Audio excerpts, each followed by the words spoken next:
Allah. Salma, she says, she has problems with gas incontinence. So she feels that her wudu is broken.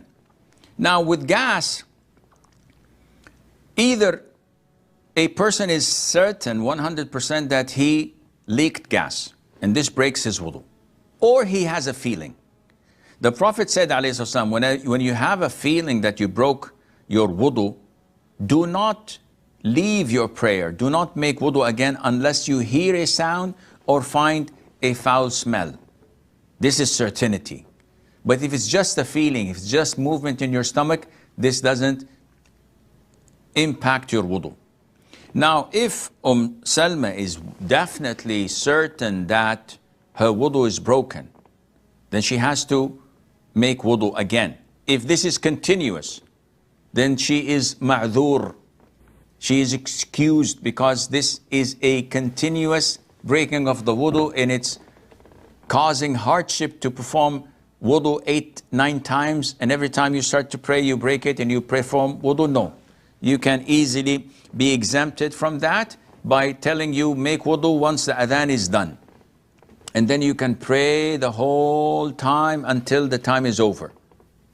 Once the adhan of the following salat is called, if you broke your wudu within the duration, then you must make wudu again for that other prayer. What's the ruling on suppressing the urge to pass wind during salah? Is my salah valid if I succeed in suppressing it, or do I have to make a new wudu and pray again?